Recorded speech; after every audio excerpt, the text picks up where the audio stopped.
Hey everyone, welcome back to the Wednesday weekly live streams at Hasura. So this week we're going to talk about Hasura Actions. So this is about migrating your existing REST API into Hasura using GraphQL, and we're going to use actions for that. Hi Jan, thanks for joining in. Um, Also, do drop in the comments from where you're joining in. I'm from Bangalore. If you've seen me in my previous streams, I'm Praveen. I work as a developer advocate at Hasura, and I do this weekly live streams on the YouTube and Twitch channels. So do drop in the comments where you're joining in from and which part of the time zone, just to have an understanding, right? Awesome. So getting into the stream, today's topic, actions. So for those who are not familiar with actions, what are they? What is an action? Action is basically a GraphQL query or a mutation, which you can customize. You will define your own queries or mutations, your types, and you will write your own HTTP handler, which will write the custom business logic portion to do certain tasks, and then you return back a response.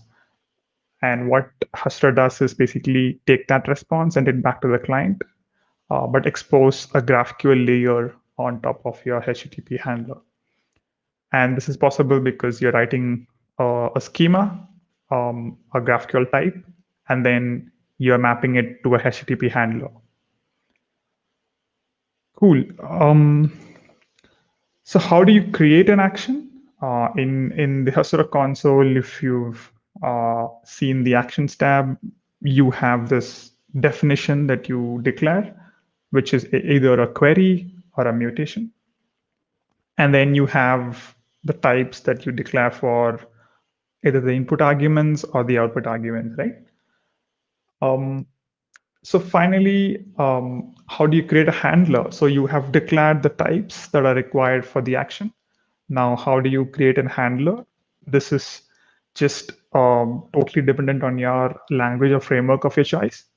You will be creating, let's say, a REST API, which is post endpoint, and you will be returning a response back, and you have a certain format to follow in accepting queries or mutations in the post endpoint. And once you're able to parse that format, you will be able to process, do some sort of custom logic inside that code, and then send back a response or an error in case, and Hasura will be able to relate to the client. So this handler could be written in any language or framework as long as it's exposing a HTTP post endpoint. So this could be written in Java, .NET, Node.js, Python, Ruby, whatever language and whatever framework where you can write a server and expose it on an endpoint, right? The typical use cases would be where you have some sort of um, custom logic which are not readily available out of the box in the automatic APIs that you get out of Hasura. So you have tables in Postgres, for which Hasura gives you GraphQL APIs. You also get the mutations immediately, but there are cases where you want to perform some kind of validation or some kind of custom business logic, right? So you want to transform data, you want to perform some other API call before sending back to the client. The front end requires few other data sources, right? So in that case, you would want to customize this HTTP handler. So you would want to write your own custom code and then deploy it on some cloud instance and then expose it on an endpoint. But you would also want to expose that over GraphQL so that your entire application is seamlessly querying through GraphQL. You have the APIs generated by Hasura for your database, And then you also have your custom HTTP handler that is written for your custom logic, right? Now, the thing here is that you can obviously create your new HTTP handler from scratch. This could be if you want to start writing your custom logic. But in many cases, if you already have an application which has a REST API logic written, you might want to reuse that logic and then expose a GraphQL API on top of that. So that would be the primary use case. And in that kind of a use case, I would say you can use Hasura Actions where you declare types for the existing REST API, and then whether it be a query or a mutation, you declare a type and the definition of that, and then just map it to a post handler, a endpoint, and then you're basically done. You can also like forward your headers, which will be sent from your client. So let's say your React app is making a query, you will be able to forward headers from the client, and then Hasra will also like forward it to your HTTP endpoint, and you can process, parse some tokens for some validation and some kind of authentication, right? So this that logic will continue to work the way it was previously configured. So a couple of things to note here: the HTTP handler that you're writing, it depends on whether it's a GraphQL query or a GraphQL mutation, right? If it's a GraphQL query, your REST endpoint would have been typically get or post in your existing API set. And if it was a GraphQL mutation, your current endpoint in REST APIs would be post, put, or delete, either of these three, right? But in both these cases, with Hasura Actions, the the migration that is required is to convert all of these into a post endpoint, and Hasura Action doesn't support get or put or delete. So in this case, you would want to rewrite or restructure maybe just a little bit of the existing code, and then change a little bit of the format with which the payload is accepted and a response is being sent back. So that's what we're going to see in today's example. We'll take an existing API, which will have endpoints with get, post, put, or delete, and we'll convert them to post one by one for both queries and mutation use cases. And then we'll see how the integration is done with this migration. And finally, we'll also ensure that the current existing REST API, which is probably, let's say, a get or put or delete, they'll continue to work. But the new endpoints that you created to support for Hasura Actions, they shouldn't be exposed over for anybody else to query, apart from Hasura querying it, proxying it for you for a GraphQL query. So we'll make use of something called shared secret, and we'll prevent queries or mutations from being made directly to that endpoint by restricting it to a shared secret. Cool. So we'll we'll dive into the actual demo. We'll dive into the action code. What I was doing just yesterday was that I was going over the React Server Components demo, which was launched yesterday, and this had a simple Express app to showcase the demo itself. In fact, the UI is over here. This is just a simple listing of notes, and then you have like a page to create a new note, and data fetching happens with a SQL query to the database, and everything is just raw SQL for inserts or updates and deletes, right? So this is just using that schema in Postgres, and then updating some data and manipulating some data. So I thought of using this schema with the REST API that they've already written in Express.js. So if you go to this repo, I'll probably put in on the chat. Yeah, if you head to this repo, wait a second, just put it on chat.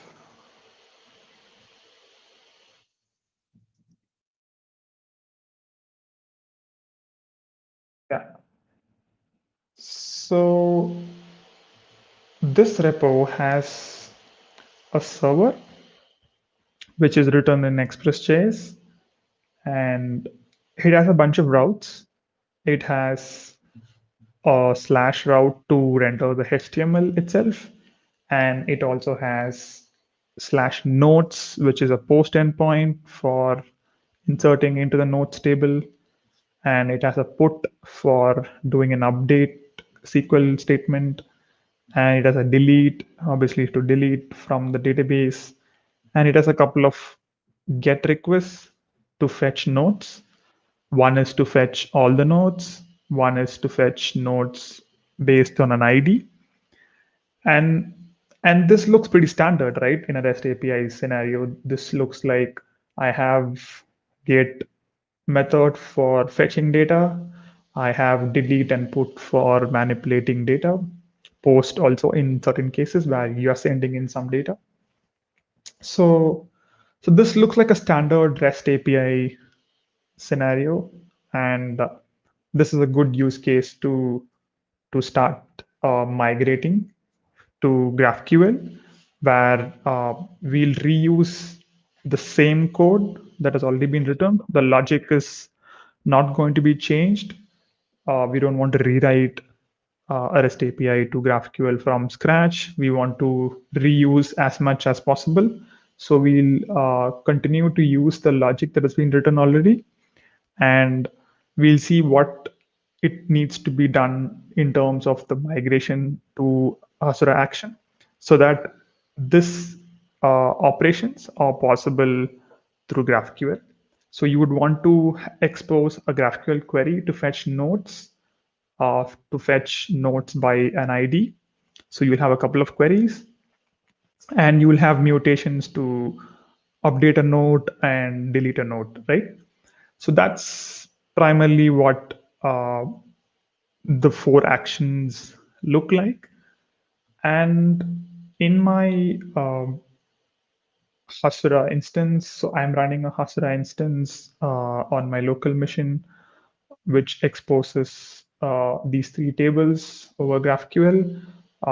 There is this notes table, which was created by the React Server Components demo. And it's like there's a bunch of seed data there. I've made some changes over here. And there's a users table with a couple of users. And I'm mapping users with nodes. So you have like users, like one node can be mapped to multiple users. So think of it like a collaborative node system. This is just so that we can showcase how the data fetching can happen for a relational model, right? All right, so coming back to the nodes example, we have in the handler. So if I'm going to my code snippets, so this is the same server code that we saw on the repo. We have this post for nodes, which inserts into nodes. We have this put again. To start off with, what we're going to do is we're going to write a GraphQL query, which will enable us to use this logic for getting the list of nodes. The logic is pretty simple. There's just a single statement to do a select from nodes table, and it's returning back the list of nodes as the response. Now, I would want to be able to reuse this or probably rewrite a little bit, restructure it, in fact, and then use it to my GraphQL query. So what I'm going to do is I'm going to head to the Actions tab and then create a query type for this. So I would say query type, and then I would have to give it an action name. So let me say fetch nodes. This is because I'm going to fetch all the nodes. And I don't have any arguments to pass in for this. So I would remove the arguments and I would call the nodes output to be the type, and I'll declare the nodes output type. So it will have a bunch of fields. Let's look at what is being returned from the database. So we have a few columns. We have the ID, we have the created at, we have the updated at, the both timestamps, and we have the title, and finally the body with the description of the note. So we will actually return all these 5 columns, make sure that all 5 columns can be queried upon. So ID would be type integer because I see that they're all integers, numbers. So this would be ID int, and I'm making it a mandatory field. And then what I would want to do is I want to return body, let's say string. Then I would say title, which is again a string. And I have created that and updated that, which would be timestamp. So I have 2 columns, which are timestamp. And on the handler, so I have a handler which is running on port 4000. So I have an Express server given by the server components demo running on port 4000. And this is one of the nodes. So this is one of the get endpoints. So this is node/1, which would give me one node, and /nodes would give me all the nodes according to the REST API that they've written. So I would want to write a similar route. What I would do is I would say fetch nodes just in case. So I would want to retain the current REST API and then probably remove that code later on just to showcase that both APIs are running and working in parallel. So I would have ideally not written this. I would have done this /nodes because then I would have just restructured the existing endpoint. But just for this example, I'm going to make a new route. And let's also change this to 4000. So host.docker.internal is just pointing to my local Docker instance, and on 4000, and fetch nodes is the endpoint on which we are going to write a new post request, which will handle this query. Right. So on the nodes output, we are sending, we are defining types to allow 5 fields to be queried. And on the headers, I will say forward client headers to webhook. This would be useful if your React app or your front-end app in general is just sending back some headers, and then Hasura can just proxy it to your handler. Cool. So I'm going to create this. And what would have happened right now is that I would have gotten this fetch notes query on my documents, and I would be able to start querying for this. Obviously, this is a 404 right now because we have still not written a route to handle this. So if you look at the error, it says cannot post /fetch notes. So what we'll do is I'm gonna close this. We have the server running over here. What I'm going to do is I'm going to just copy paste this. This is not the end goal. The end goal is to actually replace this endpoint with just one endpoint, but just to showcase both things existing in parallel, I'm going to have this. So I have just copied the logic for get, and I have just converted it into a post request, which is served on an endpoint called slash fetch nodes. And it's just doing the same thing. It's doing a select star from nodes ordered by ID, descending, and it's sending back the JSON rows.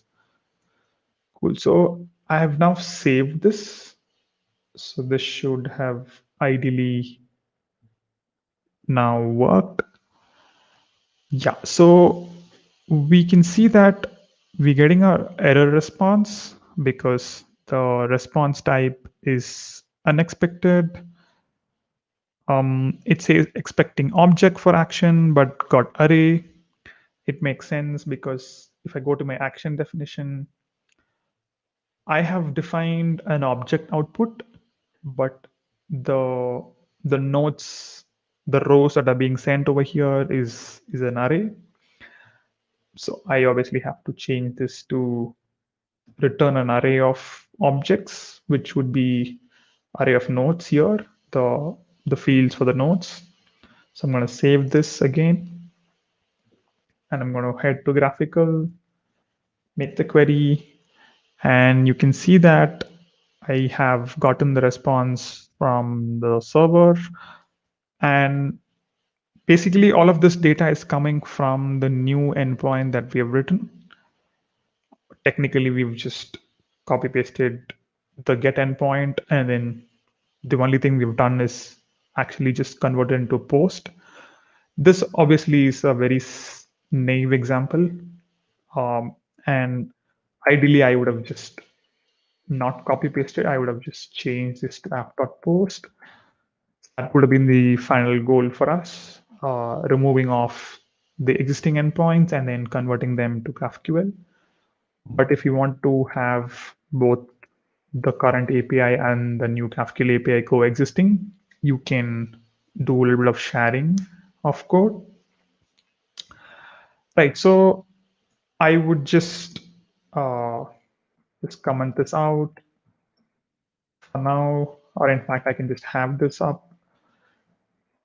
So the idea is that we'll get rid of this, and what we've done so far is technically just rename the method of the endpoint to post from get, and the logic is literally the same, and we're sending back the same set of data.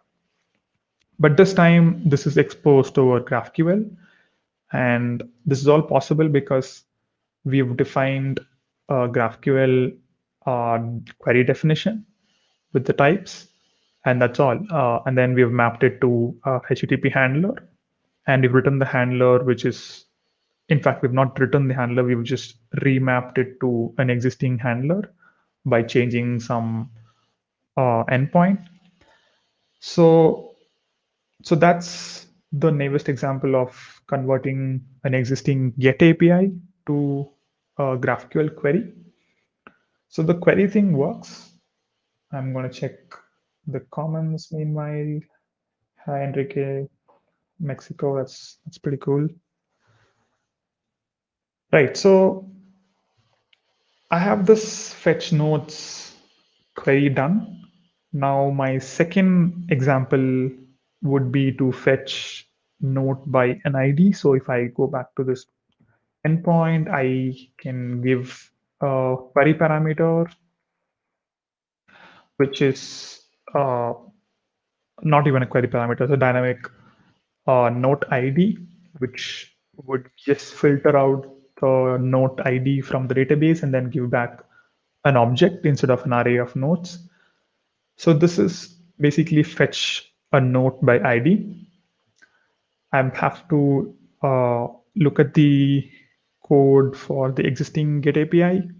So this is the code for this. So this would be slash note slash colon ID, and the ID is a dynamic parameter which gets replaced. And the SQL query is still pretty much the same. There is just a var clause being added over here, and this is a get get request that we're going to replace into a post. So in this time, I'm just going to say app.post. And in fact, I'll just replicate this functionality so that the UI continues to work on the React side. So the first thing to note is any existing API, if you're converting it into an action, it has to be a post endpoint. So that's the first step. So we've done the first step. And the new endpoint would be, let's say, fetch note by ID. And we'll come back to replacing the parameters. We'll now define the action first, as we did the last time around, and then come back to this. Again, type query, and the action name would be fetch note by ID. This time there is an argument because we have to filter it by the ID of the node, and the ID would be an integer, and it's a mandatory argument. So I've put on an exclamation. Then I have a note output, and I can remove the sample input here. And on the sample output, I would say note output. I would do same set of fields again. I'm just redefining this so that we can probably change the response for fetching a single node versus a response for fetching multiple nodes. So the title would be string, and there's a body. And then you have created at and updated at, which would be timestamp fields. And as we saw in the last example, our server is running on 4000, and the post endpoint, let's say it fetch node by ID, very similar camel casing structure, just for this example. And again, I'm going to click on forward client headers to webhook, just in case in the future, if I want to handle authentication or just process some kind of headers over there, I'll be able to do that. Cool. So I'm just rechecking my query definition. I have fetch node by ID. It accepts an argument called ID, which is of type integer, and returns a node output, which has these 5 fields. And it maps to this handler, fetch node by ID. Cool. So I'm going to click on create, and I have created this new query, which is fetch node by ID. And it has a mandatory ID argument. So I'm going to give ID 1. And I probably need to fetch title. And I'll also probably fetch the ID. And again, body created at same set of fields that we fetched for the list of nodes. Again, this is going to be a 404 because we've still not defined the route yet. So we have this app.post fetch node by ID. I've not saved this, and hence it's still a 404. And what we have to do here is we are sending in an argument called ID. So we need to be able to access this GraphQL argument in our HTTP endpoint. So I'll go to the official docs here to say what the payload that you will get on your handler looks like. You have the action name coming in, which you can use it if you are handling it based on some unique names. And you have the input arguments object, which comes in on the key input. And you have the session variables, which will come from the headers, from your JWT claims or your webhook, whichever sends that to Hasura.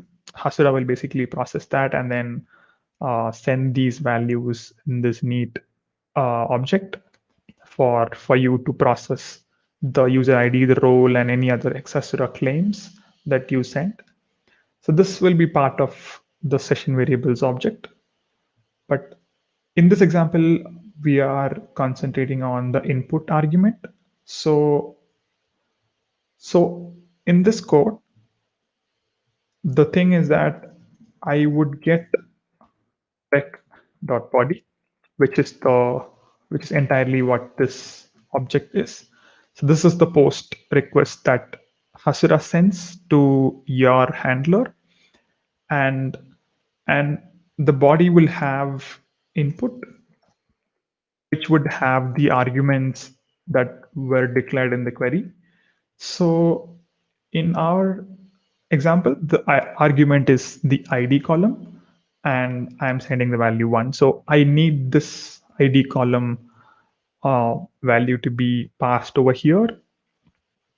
In the previous GET API, this has been sent as rec.params.id. We'll obviously need to change this to accept the input argument from the GraphQL query. So what I'm going to do is I'm going to say const ID, and it is in fact restructuring body dot input. And what this will do is, so I'm just restructuring the input object. You have the ID argument coming in from the input object, and then I'm assigning it the same ID constant, and I have the ID over here, which will be templated for the $1 parameter, right? And then sending back the response, the logic still remains the same. We'll get a list of rows from the database, but then we want only the first row to be sent because that's the fetch node by ID. So it's just basically limit 1. Technically, we don't need the limit because we are doing a where clause on the unique ID column. So the logic still remains the same. This is the original get endpoint, and this is the post endpoint that we have written to map it to Hasura so that Hasura will be able to process this. The only thing that I've added is instead of the rec.query, rec.params.id, I'm just getting it from rec.body.input.id. So that's primarily the only change in this whole code. And obviously the endpoint changes from node slash colon ID to something else that you would want the GraphQL query to understand. All right, so let's make the query, and we've got the response now. Again, I can make a different ID. It'll be ID 3, 3, 4, so everything works. We have a bunch of nodes. I think you have 5 nodes over here. So till 5, then things will work. And this is what we've done so far. So we have transformed the input argument, which is the ID, and we could have as many arguments as we want. We could say title and then have some value for the title, but then obviously you have to declare that over here in your argument. Let's say you wanted to also do it by title, then this will also be available as an input argument. And what you can also do is, apart from ID, you can fetch the title from the input body argument and use the title in your var clause, construct your SQL query depending on that, and then give back the response in that format. Right? Cool. So I'm just undoing this change. This is not required for this. So we have a couple of custom queries working through actions. We have fetch node by ID working, and we have fetch nodes, which is just going to fetch all the nodes in one shot. Cool. So the second thing that we want to do is to establish relationships. Now we have declared queries on existing REST APIs, which was get endpoints. We have users table in our database, and we have users underscore nodes table. So this is like a mapping of user to nodes. One node can have multiple users, and same thing around, right? So we would want to be able to map the node ID, which is 1 to 1 over here. And then based on this information, we would want to get the user information, which is available in the database. So I'm going to head to actions, go to fetch node by ID, go to relationship and add a relationship. So we want the list of users for which the node ID is mapped to in the table. So I would say users, and this would be an array relationship.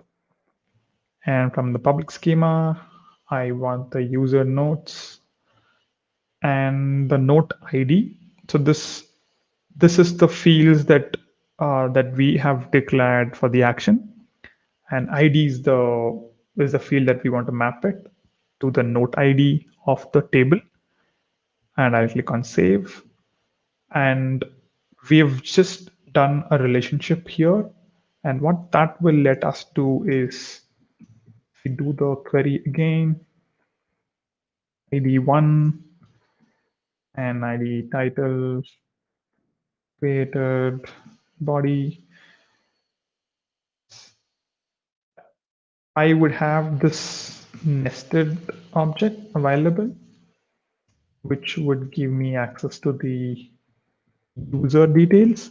So if I make this query, what would happen is we get data from both the action, which is the REST endpoint, which is the post endpoint, and this was just recently written for the action. And this is the user's data, which is a relationship primarily mapped from a node ID. So the node ID is the mapping column, is the relationship column for you, which ties both the nodes and the users. The user and node is not directly linked in the table. There is a users underscore nodes table, which does the mapping of the node ID to the user ID. So for example, the node ID 1 is mapped to a couple of users, both 1 and 2. And we have the users 1 and 2, Praveen and Steve. And if I make this query with the ID 1, I get the users both 1 and 2 who are mapped to this node ID. So we've effectively mapped data from our action, which is doing some kind of custom logic, making SQL query, whatever, making some kind of an API call, giving us back the response. And then based on that data, based on the value of that field, and based on the data in Postgres, we are establishing a relationship between those two sources. And effectively, we are able to make a single query to fetch this data back to the client. Now, just for another example, I'll do ID3. You can see that there are no users tagged to the node ID3, and hence you have the users being an empty array.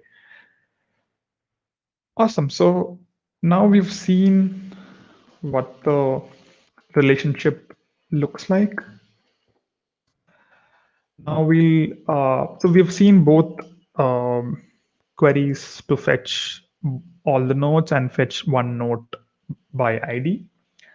So that covers both the nodes, both the query use cases.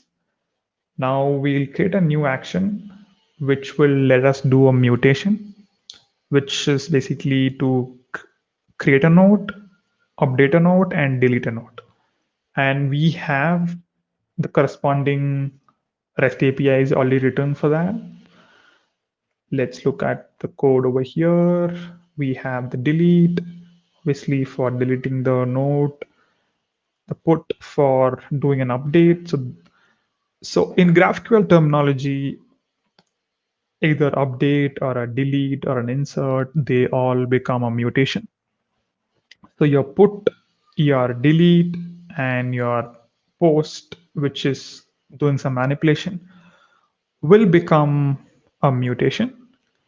And and that's what we're going to do. We are going to convert this notes insert into a mutation with Hasura. So I'm going to create a mutation called insert note, and we would want to send some arguments. We look at what the current REST API accepts. We have, I think, the title, the body, which are being sent. And in fact, I'll go to the notes table schema to understand what the schema looks like. We have created a, updated a title, which is nullable, body, which is nullable, and we have the ID, which will be auto-generated. It's an auto-incremental integer. Cool. So we would want to send the title, the body, the current time for created at, and I assume we would also want to send the updated at timestamp. This would be the endpoint, and I'm just going to rewrite this notes endpoint to say insert note. I'm just going to go to the actions. Yeah. So we have title, body, and the updated at columns to be passed on. So in fact, the updated at, I think we can, when we're creating the note, we can reuse the same now column, the current date, right? So we just have a couple of arguments that we will accept. This will be the title, which will be of type string. And we have the body, again, type string. And we will have insert note output. So I'm going to remove the sample input here. I'm going to say insert note output for the output type, and I will return an ID, which should be of type integer. This is because if you look at the SQL query, it's returning an ID, and the inserted ID is being parsed over here. So I'll be able to use this and then send it back as a response. All right, so on the handler, again, 4,000, and the endpoint to the handler would be insert note. I think that's the endpoint that I've used over here. So that's insert note for you. Couple of input arguments being accepted and returning one integer, which is the ID. I'm going to click on create. All right, so let's look at some questions. So Jan has a couple of questions. Fred, hey, hi from fans, hey. So coming back to Jan's question, is there kind of internal caching that's involved? So on Hasura Cloud, we have a caching mechanism for caching the response. So there are caching at two layers that are happening. One at the query generation, where there is query caching, and there is response which is sent to the client, and that is being cached, which is response data caching. So there is query caching, and then there is data caching. Query caching is done to be optimized for the database layer, which is before it hits Postgres, or even leveraging some of Postgres's features. we are doing some optimizations to generate an optimized query and use prepared statements and so on to have some sort of caching over there. That's query caching. And for response caching, if you make a query with the cached directive, Hasura will make sure that it caches the data. Uh, this is basically edge caching, and you would get back a cached response based on the time that you've given for the cache to exist.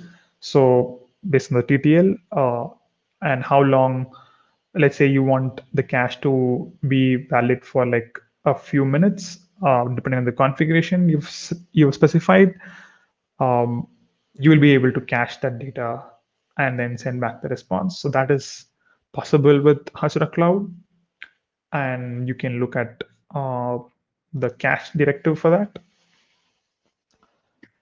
And the next question, I think is pretty similar. Is there a Hasura internal caching for querying the external REST endpoint? All right, so for querying the external REST endpoint, um, the same process, right? Response caching would be pretty similar.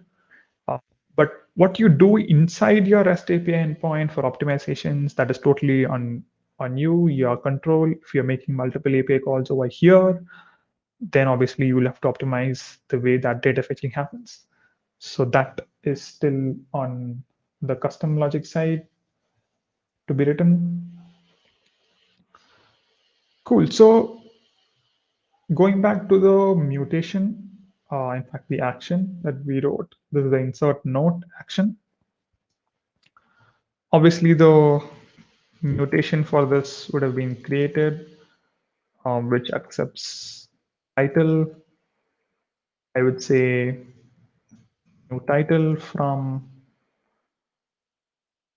the comments.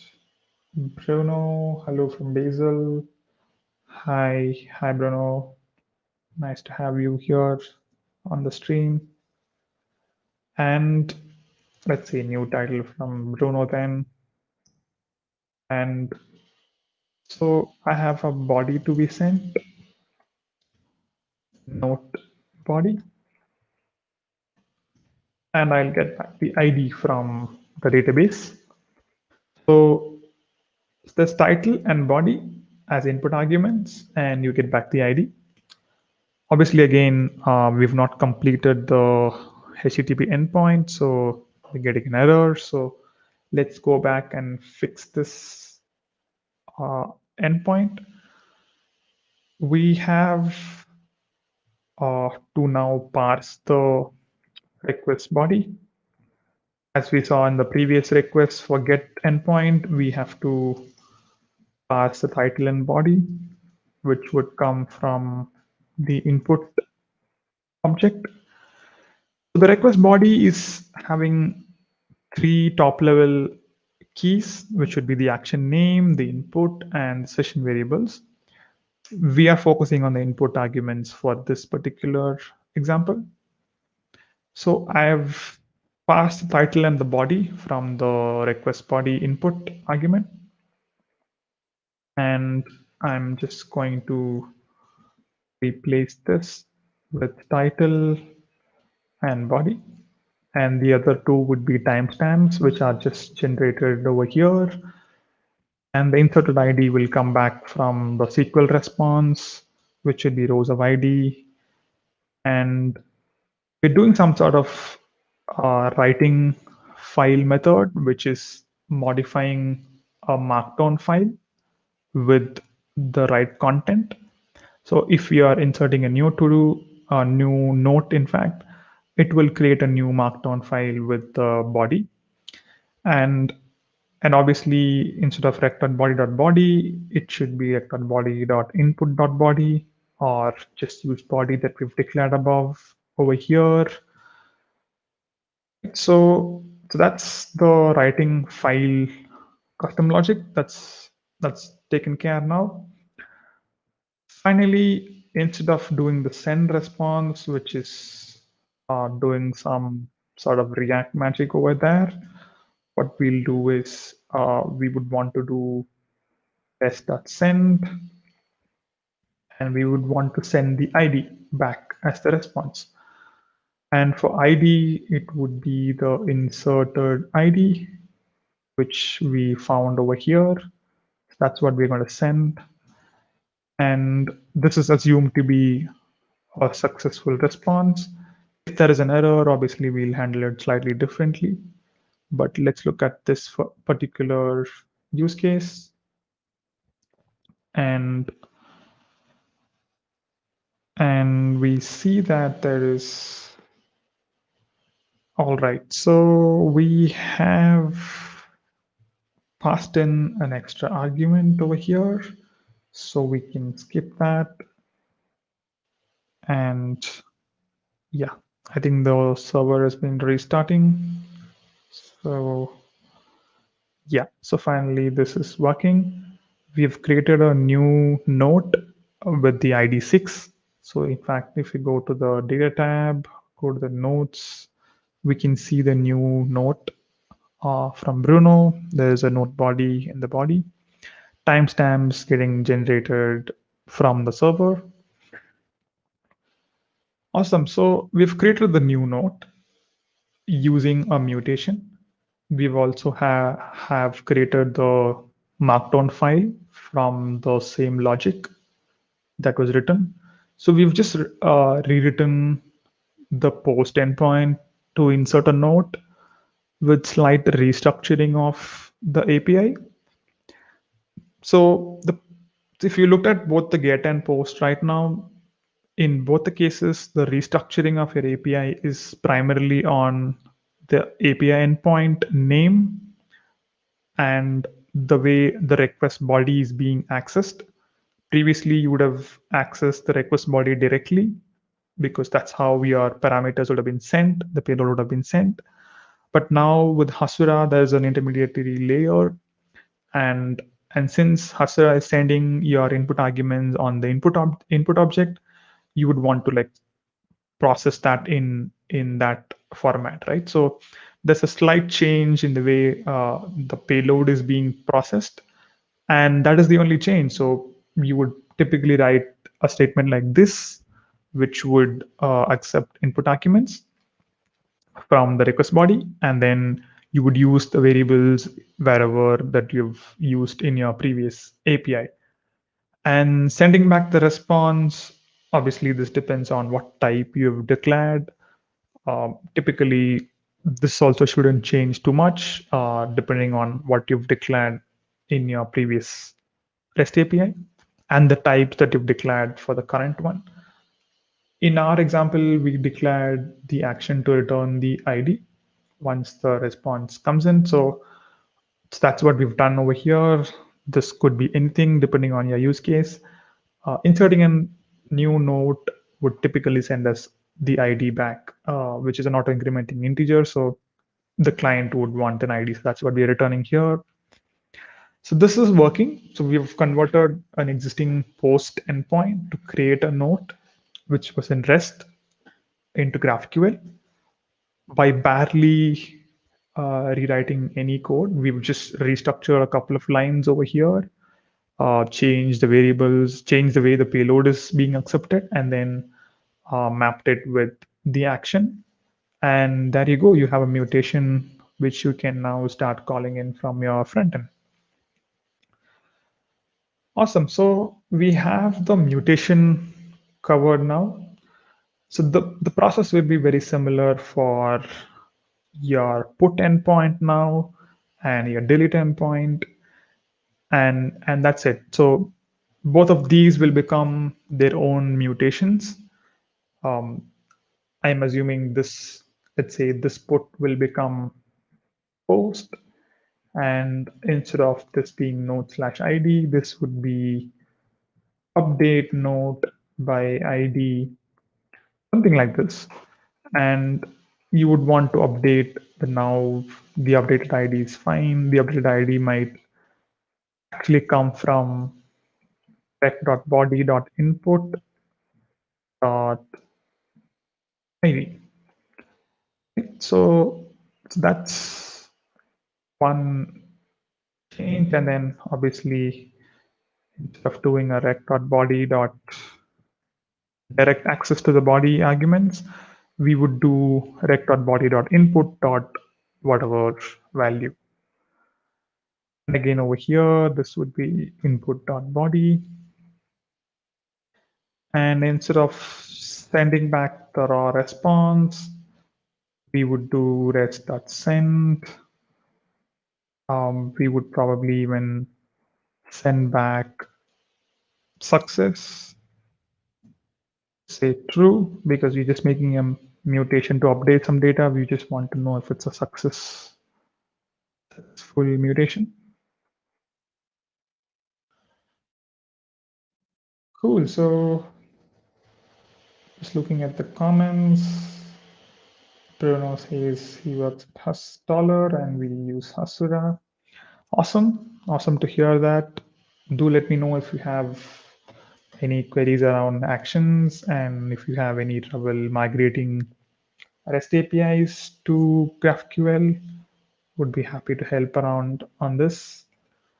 So, so now we have declared the post endpoint for the update mutation. So let's go back to actions and quickly define a mutation. This would be update node by ID. I would send the ID as the input argument. And if you look at this, we have title and the body again being sent. So title would be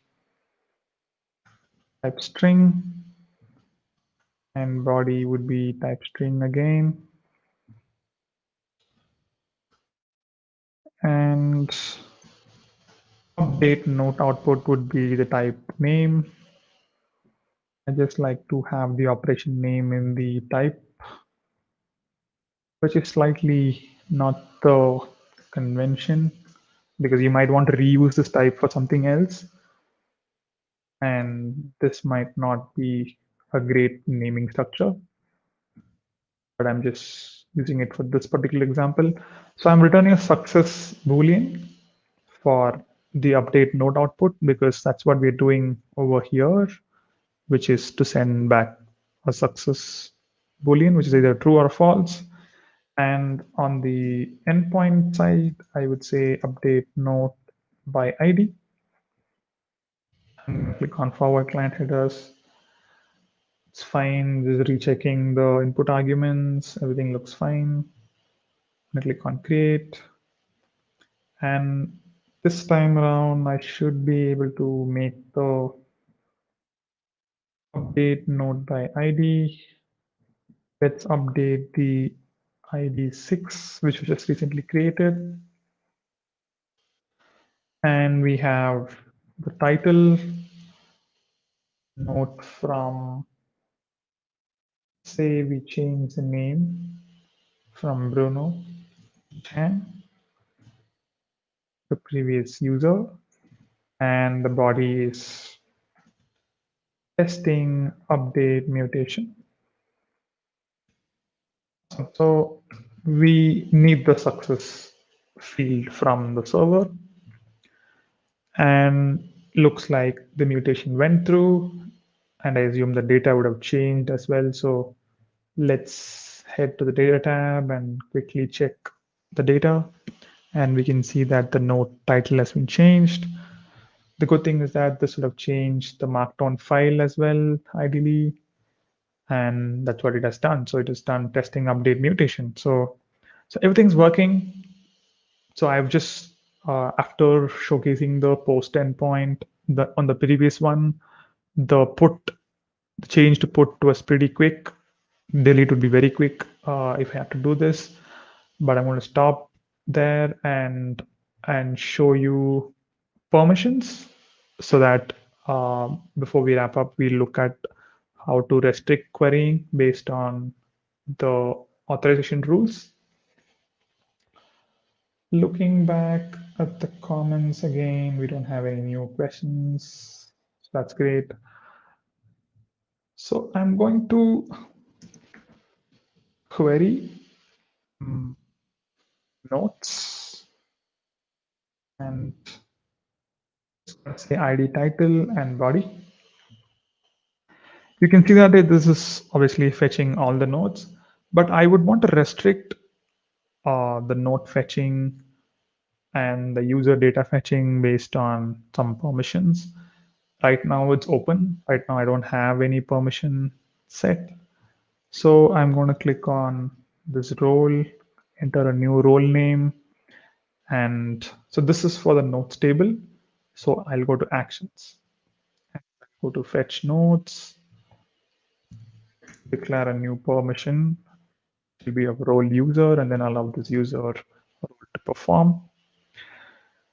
And what I do is, let's say, access the role user, and you are able to now query this. Let's say the role name is public and it's a different role. Now you can see that the schema is not available because we've not allowed permissions for this particular role. So this public role has not been declared or probably not given permission for making this action query. So this will not work. This is because I have not added permissions for the public role. So if I go to public, click on save. If I go back to GraphQL, I should be able to start querying for this. Great. So that is fetch nodes. So same process for all the other queries and mutations. You would be able to declare or like allow permissions for this particular action to be queried. And that's the permission that you have to set to restrict access to the mutation or query. So this once the permission is set, the introspection will make sure that it will respect the role and then it will make sure that this is not exposed to the client. But now we have another problem. The problem is that these fetch nodes endpoint that we wrote in addition to the existing REST API endpoint can be again queried directly by somebody else. So to prevent that, I have this that I declare the fetch node. So this is the post endpoint. So I don't want anybody else who crawls this endpoint and then make queries to this because I've declared this as a new endpoint now. But I want to be able to apply permissions and allow only Hasura to start querying this. So for this to happen, typically what you can do is you can do this forward client headers to webhook, and then in addition, what you will do is you will declare a Hasura action shared secret, which would come from an env variable, and then let's say this is just a value for now. This is my secret value, and this is some secret value that you will set that you will forward as a header from your Hasura action configuration to your HTTP handler. The handler will receive the header, so you can access the secret header. This would be your underscore rec dot headers dot just parse the header name, which is the Hasura action shared secret. And then since you are the one, you're the admin of your application, you will know the value of the secret. So you can cross verify that secret value by saying if secret header equals to this value, again, this will be coming from an env. So this will be process.env dot Hasura action secret, and you will reuse this shared secret between Hasura and your Node.js code. and then do a verification to see if the secrets match, then allow access, else do not. So that's one way to restrict direct access to the newly created HTTP endpoints. That's shared secret for you. Cool. So that's mostly what I wanted to cover. I think one last thing that I would want to show you is the difference between, let's say, a synchronous action and an asynchronous action.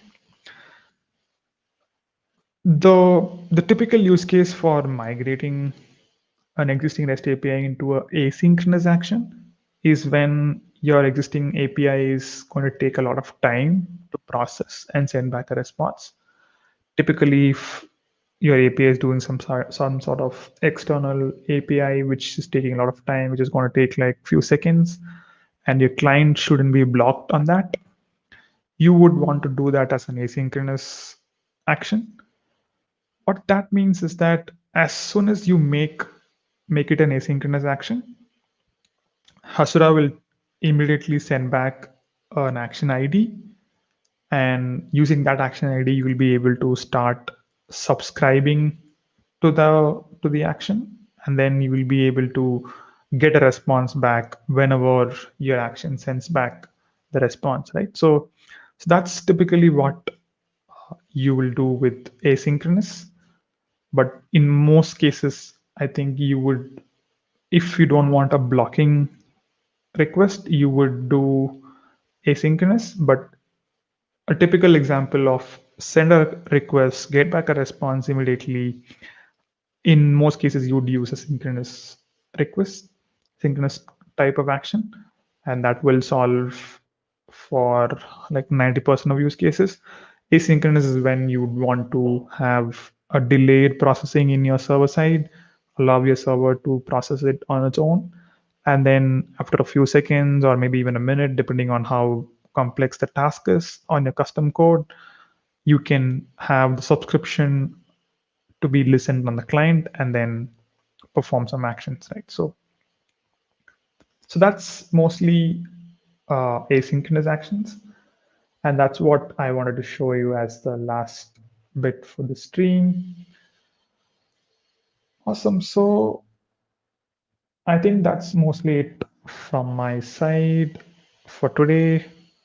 And a quick announcement would be that this would be the last stream of this year. Uh, and we'll be back in 2021, Jan first week. And happy holidays till then. Merry Christmas. Happy New Year. Hope you having a long weekend and then having fun and enjoy the holidays. We'll see you back in Jan first week with more Hasura content. And we have this new campaign as well, which is GraphQL January, where we are targeting people who are trying to learn GraphQL across various spectrums, whether it is a beginner or an intermediary developer or an architect.